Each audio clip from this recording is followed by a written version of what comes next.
আমার আল্লাহ ইবাদত থেকে, জিকির থেকে, কোরআন থেকে, দরুদ থেকে, মানুষকে সহযোগিতা করা থেকে আমার আল্লাহ তৌফিক তুলে ফেলবেন। আপনি লাখ চেষ্টা করেও মসজিদে ঢুকতে পারবেন, আজকে পড়বো, কালকে পড়বো, পরশু করবো, এমন করতে করতে দিন চলে যাবে। বান্দারে, যখন নামাজ মিস হবে আল্লাহর দরবারে তওবা করবেন।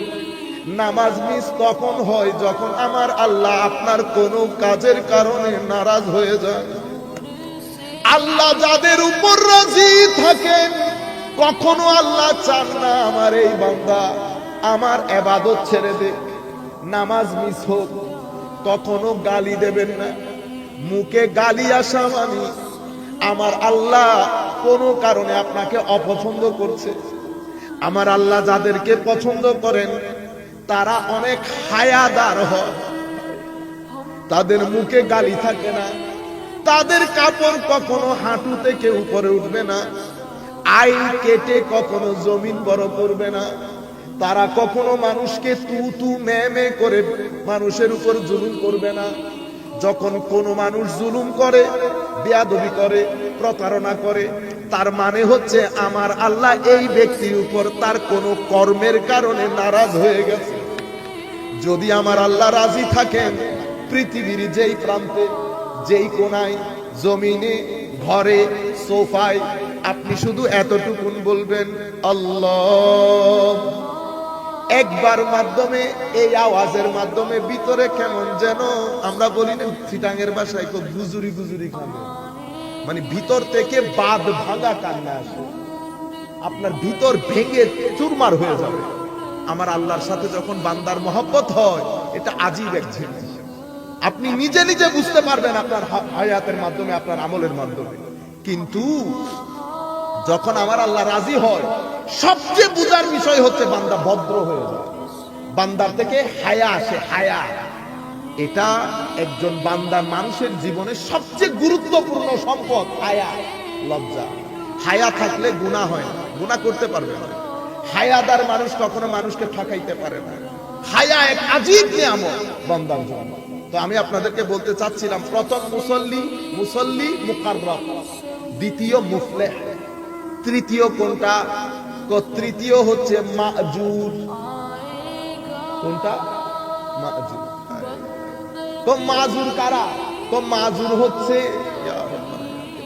তো সেই ব্যক্তি বারবার চেষ্টা করে এটাকে জায়নামাজে রাখার জন্য, এটা বের হয় আজীব এক যুদ্ধ বান্দার সাথে। এটা বের হয়, সে বারবার চায় এটাকে জায়নামাজে রাখতে, আবার বের হয়, আবার চায় জায়নামাজে রাখতে। অনেক মাজুর এমন আছে যাদের নামাজকে আমার আল্লাহ মুকাররবের নামাজের চেয়ে বেশি মহব্বত করে। আমার আল্লাহকে তৌফিক দেয় না দেখার জন্য আমার বান্দা কি করে। তো কিয়ামতের ময়দানে আমার নবী বলছেন, আমার আল্লাহ সওয়াবের পাহাড় করে দেবে। ব্যক্তি বলবে, মাওলা কই আমি তো করতে পারি নাই। তো আমি বেটা তোরে তৌফিক দেই নাই, সেই কারণে করস নাই। তৌফিক কেন দেন নাই মাওলা? তো আমি তোর এই জিনিসটা আমার অনেক পছন্দ হইতো, তুই ভিতর থেকে আকুতি ছিল এই কাজ করা, আমার তোর এই আকুতি বড় পছন্দের ছিল, আমি তোরে তৌফিক দেই নাই। আমি চাচ্ছিলাম তোর এই আকুতি কি রকম হয়। তোর এই আকুতি করার ইচ্ছা অনেক বেশি ছিল, আমার এটা বড় মহব্বতের ছিল। আমি তোরে তৌফিক দিলে তো তোর আকুতি নষ্ট হয়ে যাবে। আপনারা বুঝতে পেরেছেন কি কি কারণে আল্লাহ বান্দাকে মাফ করে দেবে, কি কি কারণে বান্দা আটকে যাবে। এক ব্যক্তিকে আল্লাহ ক্ষমা করে দেবে। আমার নবী সাল্লাল্লাহু আলাইহি ওয়াসাল্লাম বলছেন, এই ক্ষমা কোনো ইবাদত দিয়ে হবে না। কি দিয়ে হবে? হালাল রুজি কামাই করতে গিয়ে মাথা থেকে পা পর্যন্ত যে ঘাম জড়িয়েছে, সেই ঘামের বদৌলতে কিয়ামতের ময়দানে বান্দার এমন এমন গুনাহ মাফ হয়ে যাবে যা কোনো ইবাদতের মাধ্যমেও। আপনারা বুঝতে পেরেছেন? সুতরাং যারা খাটুনি কাজ করে, মনে রাখবেন ঘাম ঝরতেছে, এই ঘামের মাধ্যমে আল্লাহ জান্নাতের মধ্যে আযীম মর্তবা দান করবে। তো আমি আপনাদেরকে যে জিনিসটা বোঝাতে চাচ্ছি, মাজুর আমাদের যেটা হয়, বারবার বের হয়ে যায়, আবার ঢুকাইতে চায়, বের হয়ে যায়, ঢুকাইতে চায়। হায় হায়। চতুর্থ নম্বর মুসল্লি। চতুর্থ নাম্বার মুসল্লিকে বলে, তো এরা মুসল্লি মুআকাব। এদের নামাজের মধ্যে, নামাজের কারণে আমার আল্লাহ তাদেরকে আযাব আরো বাড়িয়ে দেবে, আযাব আরো বাড়িয়ে দেবে। এদেরকে আমার আল্লাহ পানিশমেন্ট দান করবে। ফাওয়াইলুল লিল মুসাল্লিন আল্লাযীনা হুম আন সালাতিহিম সাহুন আল্লাযীনা হুম ইউরাউন ওয়া ইয়ামনাউনাল মাউন। আমার আল্লাহ বলছেন ফাওয়াইলুল লিল মুসাল্লিন, ধ্বংস মুসল্লিদের জন্য। মুসল্লি আমি নামাজ পড়ি ধ্বংস হওয়ার জন্য, কিন্তু আমার আল্লাহ বলছেন ফাওয়াইলুল লিল মুসাল্লিন আল্লাযীনা হুম আন সালাতিহিম সাহুন। নামাজের আদব কায়দা এটিকেটস কোনো কিছুর ব্যাপারে, নামাজের রুকন আর কানের ব্যাপারে কোনো খেয়াল নাই। ব্যবসার কাজে ব্যস্ত, চাকরির কাজে ব্যস্ত, নামাজের ওয়াক্ত চলে যাচ্ছে, এ পড়বো শেষ পথে, আরেকটু করে নি, আরেকটু করে নি, শেষের দিকে কোন রকম দৌড়ের মধ্যে নামাজ পড়ি, বাস 1 সেকেন্ডের মধ্যে নামাজ শেষ, আল্লাহু আকবার, দুমদা রাখা। কোন রুকন, নামাজের আরকান, নামাজের আদাব, কোনো কিছুর কোনো পরোয়া নাই। এরপরে নামাজ মানুষকে, এখন তো কত ধরনের নামাজ বের হয়েছে, আর কত ধরনের তবলিগে দিন বের হয়েছে। তো আপনি হঠাৎ করে কেন ওই কাজে যাওয়া শুরু করলেন? হুজুর আসলে আপনাদেরকে কি বলবো, ব্যবসা বাণিজ্যের বিষয় তো, ওখানে কিছু ব্যবসায়ী ঢুকছে, ওখানে কিছু ব্যবসায়ী ঢুকছে, তো স্বাভাবিক এক্সপোর্ট ইম্পোর্ট করি, এক্সপোর্ট ইম্পোর্ট করি। এখানে অনেক কিছু দরকার হয়, অনেক সময় জয়েন্টলি কাজ করতে হয়। তো জয়েন্টলি কাজ করার জন্য দেখছেন, আমি মাঝে মধ্যে চিন্তা করতাম, আমার নবী এক হাদিস মুসলিম শরীফের রওয়ায়াতের মধ্যে বলছে বাদিরু বিল আমালিস সালিহাত, তোমরা সৎ কাজগুলো খুব দ্রুত গতিতে করে নাও, প্রতিযোগিতা করো। কেন?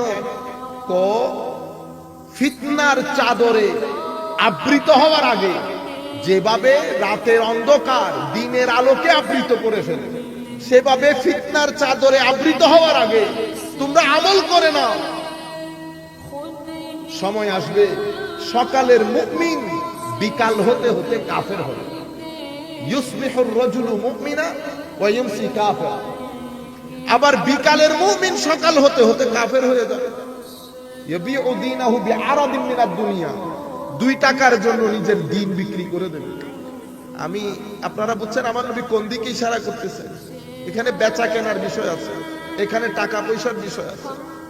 আপনি টাকা পয়সার জন্য, একটা গাড়ি দৌড়ানোর জন্য আপনি শানে রিসালাতে যা মন চাই বলতে পারবেন, আহলে বাইত রাসূলের শানে যা মন চাই বলতে পারবেন। ঘটনা গোলাই করতেছে এখন আমরা বিভিন্ন অনুষ্ঠান, এই যে আমরা বিভিন্ন তাবলীগের মধ্যেও যাচ্ছি, কেন? ওখানে মানুষ আমাদের সঙ্গে একসাথে কিছু হিসাব নিকাশ আছে। যাই হোক, বলা হচ্ছে এরা মুআকাব। আমার নবী হাদিসে পাকের মধ্যে বলছে কিছু মুসল্লি নামাজের কারণে কেউ পাবে 10, কেউ 8, কেউ 9, কেউ 8, কেউ 7, 6, 5, কেউ 1 পাবে। আর কিছু মুসল্লির তো কোনো নামাজই নাই।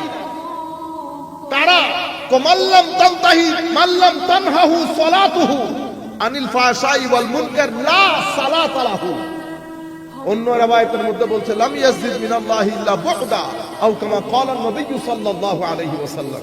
আমার নবী বলছেন, যার নামাজ তাকে অশ্লীল গর্হিত কাজ থেকে দূরে রাখে না, লা সালাতা লাহু, তার নামাজই নাই, তার নামাজ পরিপূর্ণ না। এমন আমার নবী সাল্লাল্লাহু আলাইহি ওয়াসাল্লাম বলছেন, বরং তার নামাজ তাকে আল্লাহ থেকে আরো দূরে সরিয়ে দেবে। এখন মুসল্লি কয় প্রকারে পাইছেন তো? এবার আমরা আমার নবীর হাদিসের কথা বলি। আমি আপনাদেরকে চাচ্ছি অ্যাওয়ারনেস, সচেতনতা আসুক। আমরা অনেকেই বলি আমার ছেলে নামাজ পড়ে, আমার ছেলে নামাজ পড়ে, আমাদের মারাও চায়। আমি মাদেরকে, যারা যেখানে বসে মহিলারা আমাদেরকে দেখছে, আমাদের মাদেরকে বলছি, সংকট 2 মুখী। আপনি সংকটের প্রতি খেয়াল করতে হবে। কি সংকট? আমাদের একটা বড় সংকট হচ্ছে লা ইলাহা ইল্লাল্লাহর উপর আক্রমণ। সেটা কিসের? সেটা বিজ্ঞান এবং আধুনিকতা, এই দুই জিনিস একসাথে হয়ে আমাদের ছেলেদের ভিতরে তাদেরকে বুঝিয়ে ফেলেছে যে এই যুগে ধর্মের কোনো প্রয়োজন নাই। আল্লাহ বলে কেউ আপনি ছেলেকে আপনাদের জায়গা থেকে শুধু শহরে পাঠিয়েছে, কলেজে পাঠিয়েছে, বিশ্ববিদ্যালয়ে পাঠিয়েছে। এই কলেজ বিশ্ববিদ্যালয়ের মাহৌল, সোহবত, সঙ্গ কিছুদিনের মধ্যে তার ভিতর থেকে ঈমানের চেরাগ নিবু নিবু করে দিয়েছে। সে আপনার বাসায় যখন আসে নামাজ দোয়া পড়ে, আপনি মনে করতেছেন তার বিশ্বাস করত না। যেই ব্যক্তি কবর সম্পর্কে সচেতন হবে সেই ব্যক্তির পক্ষে এইরকম অরাজকতা সম্ভব না। এরকম মিথ্যা, এরকম জুলম, এরকম প্রতারণা, এইরকম এই আন্দাজের জিন্দেগি সম্ভব হবে না যেই ব্যক্তি কবরকে বিন্দু পরিমাণ ধারণ করে। আমরা দেখেন না, গতকালকে দেখলাম লম্বা দাড়ি, টুপি, পাঞ্জাবি। ভোক্তা অধিকারের লোক জিজ্ঞেস করতেছে, ভাই আপনি এ কি খাওয়াইলেন এতদিন পর্যন্ত আমাদের ভোক্তাদেরকে? ভোক্তা অধিকার কেন যেতে হবে? আল্লাহ রাসূলের চেয়ে বড় আর কেউ আছে? আপনার ভিতর কেঁপে উঠে নাই? এত বড় লম্বা দাড়ি, এত বড় টুপি, এত বড় পাঞ্জাবি, তবু আপনি মানুষকে এই আন্দাজে ধোঁকা দিচ্ছেন। আপনার জন্য আযাব ডাবল হবে। একটা হচ্ছে গুনাহে, আর একটা হচ্ছে আমার নবীর সুন্নতকে অপমান করার কারণে। আপনি যখন দেখবেন মিথ্যা বলতে হচ্ছে, তো মিথ্যা যদি বলতে হয় দাড়ি কেটে ফেলেন। আল্লাহর ওয়াস্তে আমার নবীর সুন্নতের অপমান করবেন না। আপনারা বুঝতে পেরেছেন? এগুলা কেন লাগান? কারণ এগুলার মধ্যে মানুষ বিশ্বাস করে, মানুষের এখনো বিশ্বস্ততা বাকি আছে। আপনারা ভুলণ্ডিত করে দিচ্ছেন এই জিনিসগুলা। হোটেল ব্যবসা করি, হোটেলের মধ্যে আমি খুঁজে খুঁজে বাজার করি কোন জায়গায় 10 নাম্বার আর 12 নাম্বারের জিনিস আছে। আমার নবী কি বলেছে জানেন? আমার নবী বলেছে, মান গাশশানা ফালাইসা মিন্না। যেই ব্যক্তি আমাদের সাথে প্রতারণা করে সেই ব্যক্তি আমার উম্মত নয়। এবার আপনি নামাজ পড়লে কোনো লাভ আছে? আমার নবী বলছে, মাল্লাম ইয়ারহাম সাগীরানা ওয়া ইউআযযিম আও ওয়া ইউআক্কির কাবীরানা ফালাইসা মিন্না, আও কামা ক্বালা নবী সাল্লাল্লাহু আলাইহি ওয়াসাল্লাম। যেই ব্যক্তি বড়দেরকে সম্মান করে না, ছোটদেরকে স্নেহ করে না, সেই ব্যক্তি আমার উম্মত না। নামাজ দোয়া করছেন না আপনি? কোলাই নিয়ে যাবেন নামাজ দোয়া। আমার নবী বলছেন সেই ব্যক্তির উপর আমার আল্লাহ নারাজ, রাসূলও নারাজ। কে? যার উপর তার মা বাবা নারাজ। তো আপনি মা বাবাকে এত কষ্ট দিয়ে নামাজও করছেন, কাজ হয়েছে? সেই কারণে উলামায়ে কেরাম বলছেন নামাজি 5 ধরনের হয়। কয় ধরনের? এক ধরনের নামাজিকে বলে মুসল্লি মুকাররাব। এরা আল্লাহর নৈকট্য প্রাপ্ত মুসল্লি। এরা কারা? হায় হায়, কাশ আল্লাহর দরবারে ফরিয়াদ, আল্লাহ যেন আমাদেরকে একদিনের জন্য হলেও এই আন্দাজে নামাজ পড়ার তৌফিক দান করেন যেটা আল্লাহর মুকাররব বান্দারা পড়েছে। এটা আজীব নামাজ, এটা আজীব নামাজ।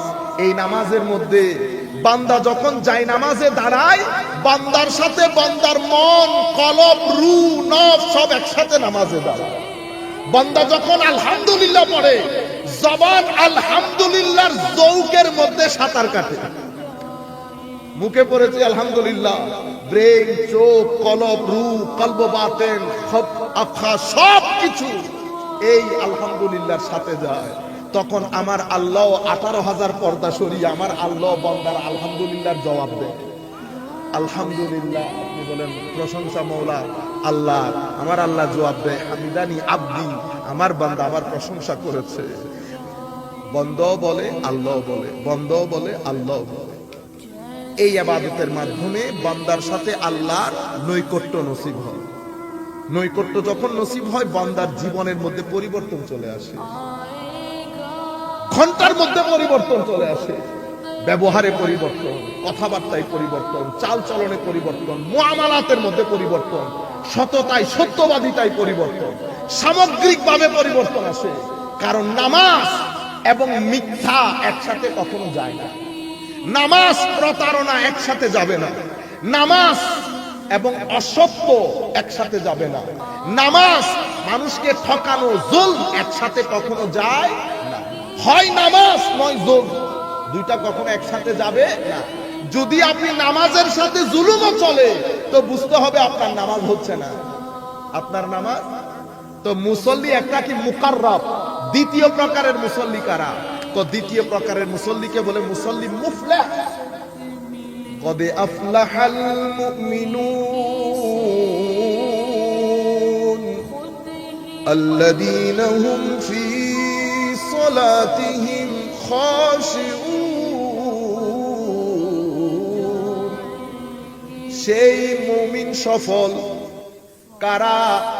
যাদের নামাজের ভিতরে খুশু আছে, এই মুসল্লিরা সফল। এদের নামাজে যখন দাঁড়াই তাদের সাথে তাদের কলব বাতেনও দাঁড়ায়, তাদের রূহ নামাজে, কলব নামাজে, নামাজ বাইরে যায় না। নামাজের মধ্যে খৌফ থাকে, খশিয়ত থাকে, মুহাব্বত থাকে, তাকওয়া থাকে, ওয়ারা থাকে, ইখলাস থাকে। বান্দা আল্লাহ এই নামাজকে বড় পছন্দ করেন, বান্দাও এই নামাজকে বড় পছন্দ করেন। এদেরকে বলা হয় সফল মুসল্লি। কি মুসল্লি? সফল মুসল্লি। এই নামাজের নামাজিও জিন্দা, যার জন্য ইবাদত করতেছে সে তো জিন্দা আছেনই, এই নামাজিও জিন্দা। কারণ যার ভিতর জিন্দা সেই হচ্ছে আসল জিন্দা। যার ভিতর মুর্দা আমার আল্লাহর দৃষ্টিতে সেই মুর্দা। যদি আমরা দুনিয়াতে হাঁটি, আমার আল্লাহ বলছেন আওয়ামান কানা মাইতান ফাআহইয়াইনা, তোমরা মৃত ছিল তোমাদেরকে জীবিত করেছে।